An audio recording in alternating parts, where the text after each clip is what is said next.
Kamareddy Congress party నేతల వర్గపోరు గాంధీ భవన్ కు చేరింది. ఎంపీ మల్లు రవి అధ్యక్షతన కాంగ్రెస్ క్రమశిక్షణ కమిటీ సమావేశమైంది. కామారెడ్డి ఎపిసోడ్ విషయంలో ఫిర్యాదులపై డిస్కషన్ చేస్తోంది. ఇప్పటికే పార్టీ క్రమశిక్షణను ఉల్లంఘిస్తూ బహిరంగ వ్యాఖ్యలు చేసిన ప్రజాప్రతినిధులు, సోషల్ మీడియాలో పార్టీ ప్రతిష్టను దెబ్బతీసేలా ప్రవర్తించిన నేతలకు షోకాజ్ నోటీసులు జారీ చేసింది. వారి వివరాలను తీసుకోనుంది కమిటీ.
కామారెడ్డి కాంగ్రెస్ పార్టీ నేతల వర్గపోరు గాంధీ భవన్ కు చేరింది. ఎంపీ మల్లు రవి అధ్యక్షతన కాంగ్రెస్ క్రమశిక్షణ కమిటీ సమావేశమైంది.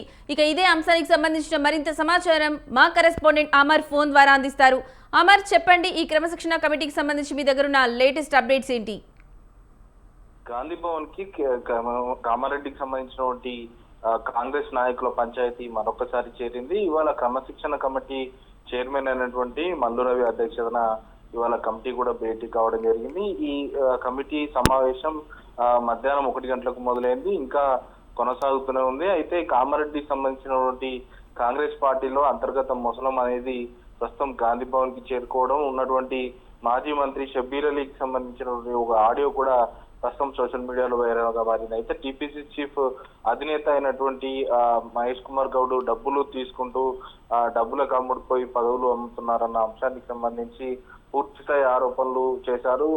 అలీకి సంబంధించినటువంటి వీడియో ఒకవైపు సోషల్ మీడియాలో వైరల్ కావడంతో షబ్బీర్ అలీకి సంబంధించినటువంటి కొన్ని అంశాలు నోటీసులో పేర్కొంటూ వాటన్నిటికీ వివరాలు ఇవ్వంటూ కూడా క్రమశిక్షణ కమిటీ షోకాజ్ నోటీసులు కూడా ఇవ్వడం జరిగింది. అక్కడ ఉన్నటువంటి మాజీ మున్సిపల్ చైర్పర్సన్ అయినటువంటి హిందూప్రియ రెడ్డి కూడా ఇవాళ ఫిర్యాదు చేయడం జరిగింది.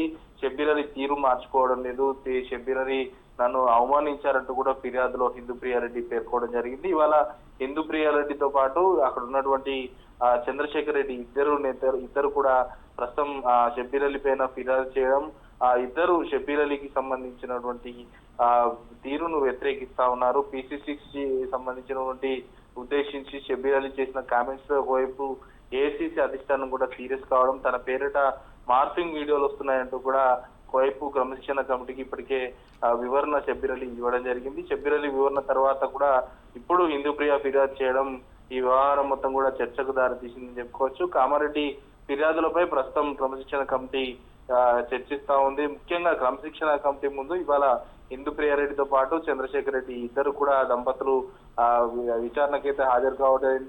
హిందూప్రియారెడ్డి ఒకవైపు ఫిర్యాదు చేయగా చంద్రశేఖర్ రెడ్డికి సంబంధించిన వ్యవహారంలో గతంలో చంద్రశేఖర్ రెడ్డి ఒకసారి ఫిర్యాదు చేయడం, ఆ తర్వాత షబ్బీర్ అలీ కూడా చంద్రశేఖర్ రెడ్డి మీద ఫిర్యాదు చేయడం, ఇరువురు ఫిర్యాదులతో ప్రస్తుతం కామారెడ్డి పంచాయతీ రచ్చకెక్కిందని చెప్పుకోవచ్చు. కామారెడ్డి కాంగ్రెస్ పార్టీకి సంబంధించి వాటన్నిటి సర్దుమర్చేందుకు ప్రస్తుతం క్రమశిక్షణ కమిటీ వరుస భేటీలు అవుతా ఉంది. షబ్బీర్ అలీకి సంబంధించి మరోసారి ఉన్నటువంటి ఆధారాలన్నీ కూడా చంద్రశేఖర్ రెడ్డి దంపతులంతా కూడా క్రమశిక్షణ కమిటీకి ఇవ్వడం జరిగింది. మరి ఇప్పుడు ఆ షబ్బీర్ అలీ వ్యవహారంలో క్రమశిక్షణ కమిటీ ఏ విధంగా నిర్ణయం తీసుకోబోతుంది అనేది రాజకీయ వర్గాల్లో ఉత్కంఠ నెలకొంది. ఒకవైపు గాంధీ భవన్ లో నిన్న Shabbir Ali we stand with Shabbir Ali అంటూ కూడా మైనార్టీ రిజర్వేషన్ అమల్లో కూడా షబ్బీర్ అలీ కీలక పాత్ర వహించారంటూ కూడా నిన్న కొంతమంది మైనార్టీ సెల్ నాయకులు గాంధీ భవన్ లో ఆయనకు మద్దతుగా బ్యానర్లు ప్లకార్డులు కూడా పెట్టిన నేపథ్యంలో ప్రస్తుతం షబ్బీర్ అలీకి తీరుకు సంబంధించి ఉన్నటువంటి చంద్రశేఖర్ రెడ్డితో కలిసిపోయేలా ఉండాలని అధిష్టానం ఆదేశాలు ఇస్తుందా, లేక మరి ఉన్నటువంటి విభేదాల కారణంగా ఇంకా రచ్చకెక్కక ముందుకే అధిష్టానం సీరియస్ గా తీసుకుని ఇద్దరి మధ్య సహాయత కురుస్తుందా లేదా అనేది వేచి చూడాల్సిన పరిస్థితి ఉంది. Right Amar, thank you for the updates.